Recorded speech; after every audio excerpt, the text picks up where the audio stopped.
Digimon was one of the first serialized shows I was exposed to, but it was hard to watch it all.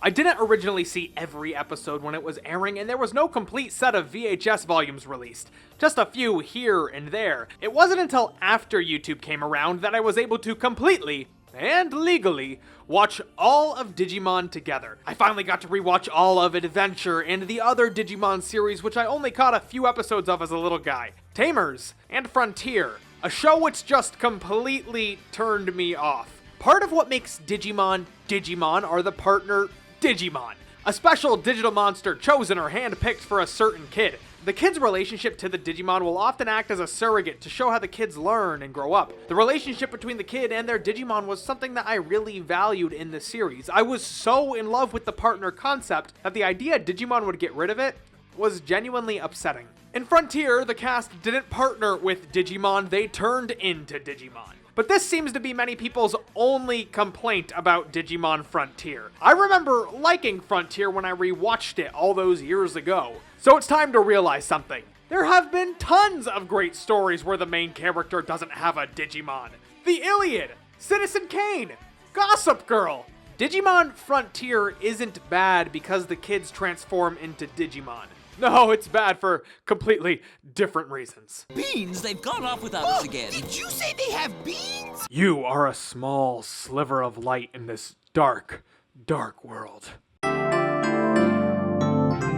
But first, special thanks to Verve for sponsoring this video. Head out to vrv.co/Billiam to receive a 30-day free trial of Verve Premium. Verve Premium provides a wide variety of ad-free content from a large selection of content sources. It has quickly become one of my favorite platforms to watch content, and if you want to hear about my personal experience with Verve, stay tuned until the end of the video.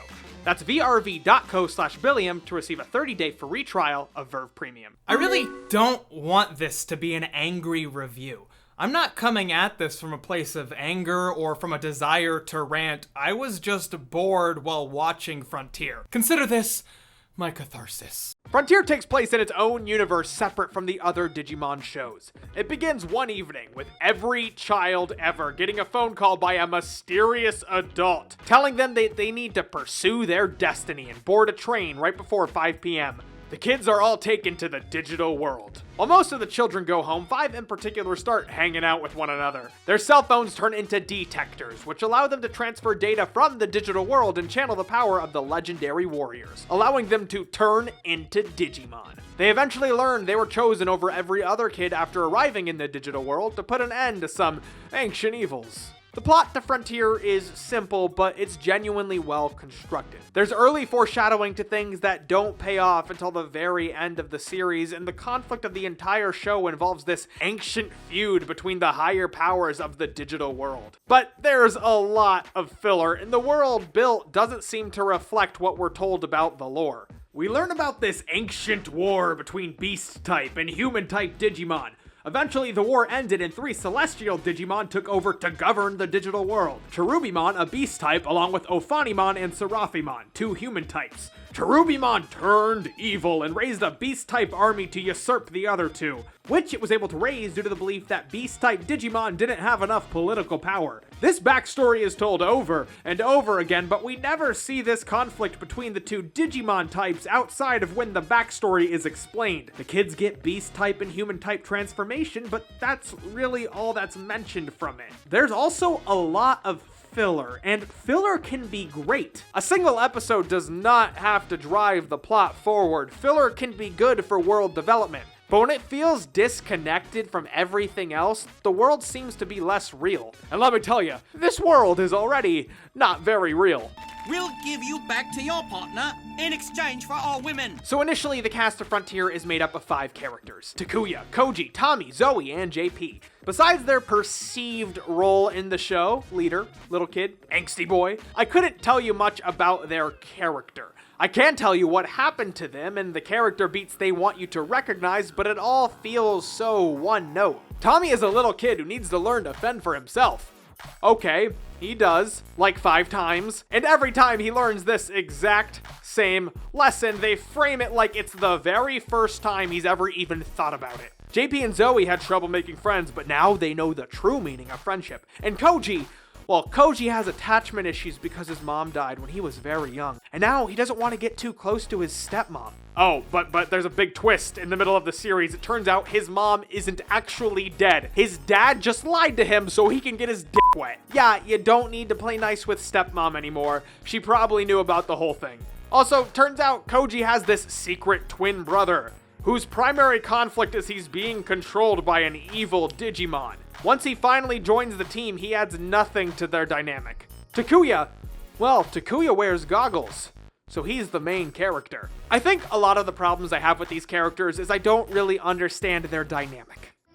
I'm not sure I'll ever understand them. I feel like with this many filler episodes, there should really be a strong chemistry between these characters. But the filler is always used to explore a new set of Digimon characters. The character drama which is introduced is either repeated until it's obnoxious, or completely not relatable.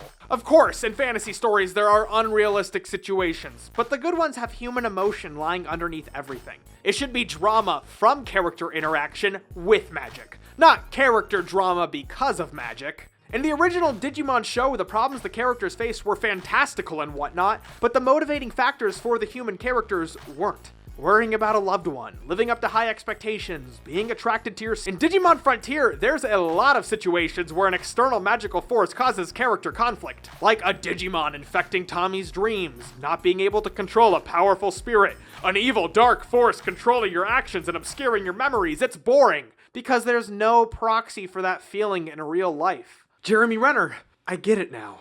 I hope you're doing okay.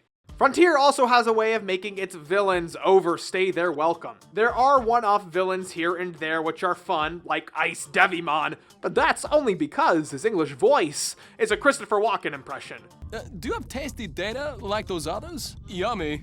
But a large part of the story involves 5 evil legendary warriors who are just the worst. Okay, I actually do have a dub-specific critique. If you're gonna come up with an obnoxious quirk for a character's voice, like talking like Gollum, What I do no business of you. a mobster, Yo, you want us to rough them up for yous? an Englishman, Thou should study an opponent first. or a Southern Belle, Stop sneaking around behind our backs. make sure they're not characters who are around for nearly 30 episodes, and please make sure there are extensive scenes where they're all interacting with each other with their silly voice. Every time they're going up against a villain, it's the same exact thing. The villain wants to scan data from somewhere to gain more power. The kids lose. The villains win, until eventually the kids get more power. I feel like Digimon Adventure and Tamers did the right thing with their villains. Although the same power dynamic happens between those kids and the villains, usually there's another story unfolding while the characters are either trying to reach a similar goal or stop the kids from succeeding. In Adventure, they gotta get home, and maybe stopping this villain will help that. Or they have to save a kid before the villain gets a hold of them. It isn't until the end of the series where the plot is solely we have to defeat the villain.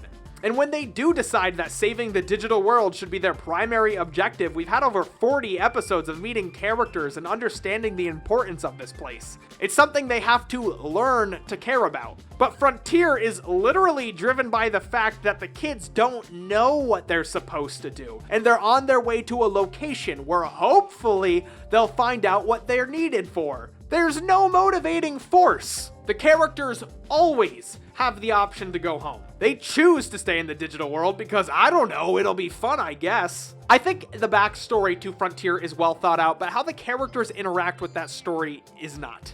I really don't want this to come off as an angry review. I think getting angry at media you don't enjoy is kind of silly. If you enjoyed Frontier, that's great. And just for you, here's a list of things I actually liked about Digimon Frontier that really didn't fit into an organized setting. I really enjoy the dynamic with the kids' guides, Pokemon and Nemon. They have this really adorable chemistry.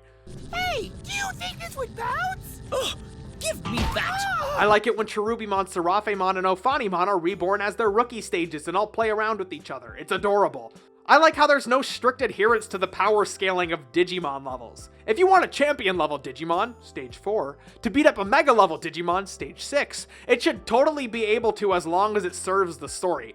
I really appreciate how the English dub cut out fan service for an 11-year-old, and also I love the English dub theme.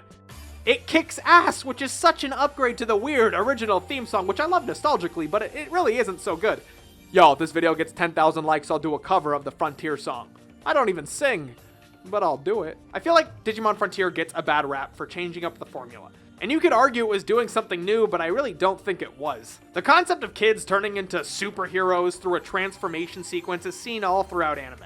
It was Digimon doing something different, but it wasn't trying anything new, it was conforming to something that already existed. I wanted to like the show because the only bad thing I've ever heard about it was the kids turned into Digimon. But that's only the reason why people dismissed it. I wanted to be able to say, give Frontier a chance, but it's not good. Its characters are boring, the world isn't consistent, the story moves slowly, it's repetitive, and then it also changes the formula. I consider Digimon Frontier the end of classic Digimon. In America, Saban had been purchased by Disney, who took over dubbing with Frontier. In Japan, Digimon took a 3-year hiatus from producing anime. I can't help but to feel like the lack of interest in Digimon Frontier is what forced the series to take a hiatus, which caused American interest in the franchise to begin to fade. Shows need casual viewers to succeed. Not everyone can be a hardcore fan, and whenever I talk to anyone who even barely watched Digimon growing up, they always say they stopped watching with the one where they turned into Digimon. I feel like if the show were engaging, people wouldn't have dismissed it, regardless of the big change. But unfortunately, those who were skeptical of the change, those who needed to be convinced of the concept, had nothing to grab onto. Digimon was so heavily perceived as a Pokemon clone.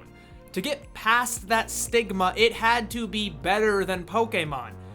And when it wasn't, people stopped paying attention. Alright, now that I've done Digimon Frontier, I think I'm going to take a hint from the Digimon production team and take a little bit of a hiatus from Digimon content. And by that I mean I've already started watching the next series because I have already started getting requests for it. Love y'all. Special thanks to Verve for sponsoring this video. Head out to vrv.co/Billiam to receive a 30-day free trial of Verve Premium.